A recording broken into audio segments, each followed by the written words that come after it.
محفل پاک کے اندر شریک سعادت ہے۔ اللہ رب قدیر اپنے حبیب پاک صلی اللہ علیہ وسلم کے صدقے و توسل سے آپ تمام سامعین و سامعات کو اللہ دارین کی سعادتوں سے مالا مال فرمائے۔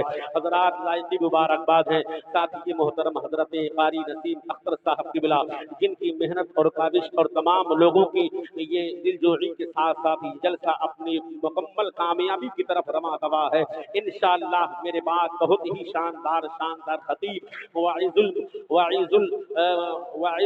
ایسے واعظ فرمانے والے ہیں جو آپ کی اس دھارے محبت میں تشریف لا رہے ہیں۔ مجھ سے قبل عمدۃ الواعظین حضرت قاری شکیل صاحب قبلہ کی بہترین شاندار خطاب ہوگی، اور میرے بعد منبر رسول پر ایسے خطیب آنے والے ہیں جو اس زمانے کے اندر شاندار تقریر سے یاد کیے جاتے ہیں، شاندار یادوں کے ساتھ یاد کیے جاتے ہیں۔ میری مراد حضرت علامہ اعظم صاحب قبلہ جن کی آمد ہونے والی ہے، اس کے بعد میں حضرت قاری قطب الدین صاحب قبلہ جو شاندار خطابت کا ڈنکا بجا رہے پورے بھارت کے اندر۔ میرے دوستو ان کے بعد میں تمام لوگوں کی تقریریں نعتیں آپ کو سننی ہے۔ میں آپ کے سامنے 10-15 منٹ کی تقریر رکھ کر کے پھر رخصت ہو جاتا ہوں۔ اللہ رب قدیر کی بارگاہ میں دعا ہے مولا تعالیٰ اپنے حبیب پاک صلی اللہ علیہ وسلم کے صدقے و توسل سے آپ تمام حاضرین کو دارین کی سعادتوں سے مالا مال فرمائے۔ میرے پیارے بزرگوں اور دوستوں، آج کی یہ محفل بہت ہی شاندار محفل ہے۔ انشاءاللہ بہت ہی شاندار یہ پروگرام ہوگا، میری یہ دل کی دعا ہے۔ اور یہاں پہ جتنے لوگ حاضر ہیں اللہ سب کو بڑا سے بڑا اجر عظیم عطا فرمائے گا۔ میں نے خطبہ مسنونہ کے اندر بہت ہی مشہور و معروف آیت کریمہ پڑھا ہے، اس کے متعلق کچھ عرض کرنے سے پہلے میں آپ سے بات یہ کرنا چاہتا ہوں، اے میرے دوستو، آپ علماء کرام کے دامنوں سے وابستہ رہو۔ علماء کرام کے کہنے پر اپنی زبان کو تو وہیں پر اپنی زبان کو ان کی زبان میں ملا لیا کرو۔ انشاءاللہ کامیابی آپ کی قدم چومے گی، انشاءاللہ زندگی اور آخرت دونوں سنور جائے گی۔ اگر آپ کامیابی چاہتے ہو تو علماء کرام کی باتوں پر عمل کرتے رہو۔ اس لیے میرے عزیز دوستو، یہ علماء وہ ہیں جن کو وراثت دی گئی ہے میرے نبی کی، سبحان اللہ، اللہ اکبر۔ میرے دوستو، علماء کرام جب آپ سے کہیں نماز پڑھیں تو انشاءاللہ کوشش کرو نماز پڑھنے کے لیے۔ جب ان علماء کرام کا حکم ہو کہ آپ جو ہے نیکیاں کرو تو نیکیاں کرنے پر آپ خرامہ تشریف لے آیا کرو۔ جب یہ کہیں میلاد کی محفل میں آ جایا کرو تو میلاد کی محفلوں میں چلے آؤ، اس لیے کہ علماء کرام ایک ایسی ذات ہے جو آپ کے ہر موڑ پر آپ کی رہبری کرتی ہوئی نظر آئے گی۔ میرے دوستو، آپ نے غور نہیں کیا ہے، آپ نے اپنے ضمیر کے اندر جھجھوڑ کر کے اپنے سوچا رہی ہے، اپنے آپ سے پوچھا رہی ہے کہ ان علماء کرام کا احسان مجھ پر کتنا بڑا ہے۔ اگر آپ اپنے ضمیر سے جھجھوڑ کر کے دیکھو گے تو انشاءاللہ تبارک و تعالی آپ کو معلوم ہو جائے گا کہ ان علماء حفاظ علماء کی کتنا بڑا احسان مجھ پر ہے، کتنا احسان ہے۔ ہر قدم پر یہ میری رہبری کر رہے ہیں۔ میرے دوستو، علماء کرام کی قدر و منزلت کیا کرو، انشاءاللہ کامیابی آپ کی قدم چومے گی۔ میرے عزیز دوستو، آج اس محفل میں آئے ہو، یہاں پر کیا کرو گے؟ یہاں پر یہی ہوگا، کبھی نبی کی نعت ہوگی، کبھی نبی کی پیدائش بیان کی جائے گی، کبھی اولیاء کرام کی کرامتیں بیان کی جائے گی، کبھی مسئلہ مسائل آپ سے بتایا جائے گا۔ یہاں پر دنیا دار کی بات نہیں ہوگی، اگر بات ہوگی تو آمنہ کے لال کی بات ہوگی۔ انشاءاللہ تبارک و تعالی اس محفل میں آیا کرو تو میرے دوستو آپ جاگا کرو، اپنی نگاہوں کو منبر پہ رکھا کرو، علماء کرام کے چہرے کی دیدار کیا کرو، اور جو خطیب یا علماء یہ خطیب خطاب فرما رہا ہو یا کوئی شاعر کلام پڑھ رہا ہو تو آپ غور سماعت فرمایا کرو اور سن کر کے سبحان اللہ کہہ دیا کرو۔ اگر کچھ نہیں جانتے ہو تو ماشاء اللہ کہہ دیا کرو، یہ بھی نہیں جانتے ہو تو درود پاک پڑھ دیا کرو۔ انشاءاللہ تبارک و تعالی یہ تمام اوراد و وظائف آپ کی نیکیوں میں اضافہ ہوگا۔ اوراد و وظائف جو پڑھتے ہیں اللہ تبارک و تعالی اس کے صدقے میں گناہوں کو مٹائے گا۔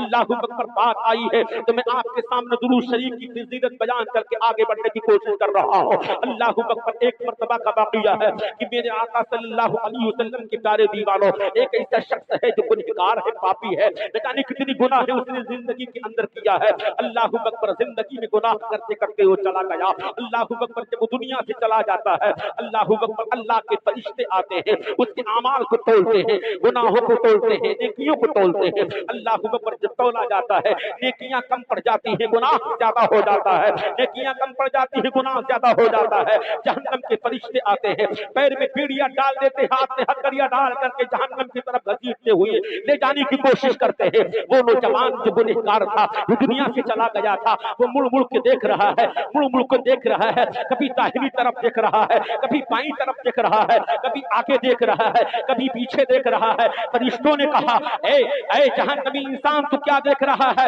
تو کسے تلاش رہا ہے؟ تو جانتے ہو اس نوجوان نے کہا، میں کسی کو نہیں تلاش رہا ہوں، ہم اپنے حامی مددگار محمد رسول اللہ کو تلاش رہا ہوں۔ اللہ اکبر، کہا کیا مطلب ہے؟ جب تک کہ کہتے ہیں داہنی سائڈ پہ جو آب کوثر کا جام پلا رہے تھے میرے نبی، وہاں پر نظر آتے ہیں میرے نبی کی طرف جب میرے نبی نے نگاہ ناز اٹھائی تو کیا دیکھا؟ میرا ایک امتی ہے جس کو جہنم کے فرشتے لے کر کے جا رہے ہیں۔ میرے نبی نے فرمایا رک جاؤ، روکا گیا، کہا انہیں جہنم میں کیوں لے کے جا رہے ہو؟ بتایا گیا گنہگار ہے، زندگی میں کبھی نیکیاں نہیں کیا ہے، زندگی میں کبھی اچھے کام نہیں کیے ہیں، اس لیے اس کے نام سے جہنم کا ٹکٹ کٹ گیا ہے۔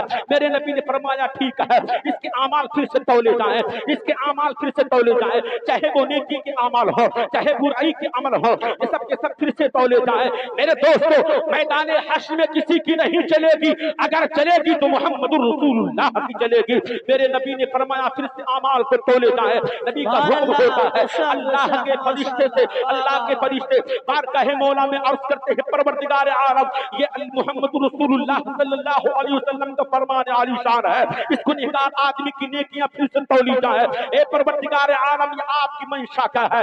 آپ کی مرضی کیا ہے؟ آواز آتی ہے، اے میرے فرشتوں، جو محمد کہے وہی مان جاؤ، جو میرا نبی کہے وہی مان جاؤ، جو میرا محبوب کہے وہی مان جاؤ، اس لیے میں نے محبوب کے لیے سب کچھ بنایا ہے۔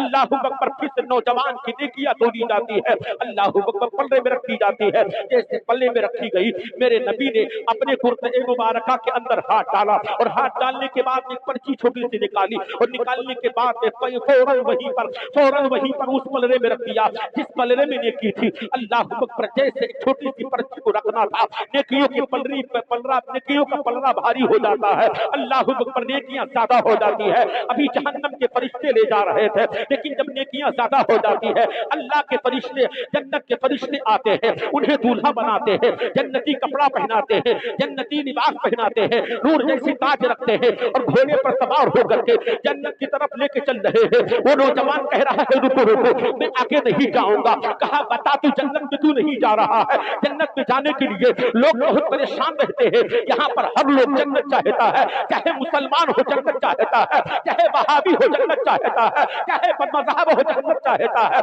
چاہے کافر ہو جنت چاہتا ہے۔ ہر یہاں پر اس میدان کے اندر ہر یہی چاہتے ہیں، ہر لوگ یہی چاہتے ہیں مجھے جنت مل جائے۔ کوئی کہہ رہا ہے مجھے جنت مل جائے، لیکن کسی کو نہیں ملے گی، جنت اسی کو ملے گی جسے میرے نبی صلی اللہ علیہ وسلم چاہ لے گئے۔ اللہ اکبر، میرے عزیز دوستو، اللہ تبارک و تعالیٰ کے حکم سے فرشتے رک جاتے ہیں، جیسے رکنا ہوتا ہے وہ انسان جاتا ہے، وہ نوجوان جنتی انسان جاتا ہے اور کہتا ہے اپنے نبی کی بارگاہ میں حاضر ہوتا ہے، قدم ناظرین کو چوم کر کے کہتا ہے اے میرے آقا صلی اللہ علیہ وسلم، آپ نے کون ایسی چیز ہے جو میرے نیک والے پلڑے میں رکھ دیا ہے جو بھاری ہو گیا ہے؟ آخر وہ کون سی چیز ہے؟ اللہ اکبر، رو رو کے کہہ رہا ہے۔ نبی پاک صلی اللہ علیہ وسلم نے ارشاد فرمایا تھا، کہا تھا اے میرے امتی سنو، تو نے جو اپنے بستر پر لیٹ کر کے درود پاک پڑھا تھا، کبھی میلاد میں بیٹھ کر کے درود پاک پڑھا تھا، کبھی مسجد میں جا کر کے درود پاک پڑھا تھا، کبھی کھیت کھلیان میں جا کر کے درود پاک پڑھا تھا، اے میرا دیوانہ، اے میرا چاہنے والا، تو تو نے مجھ پر محبت سے درود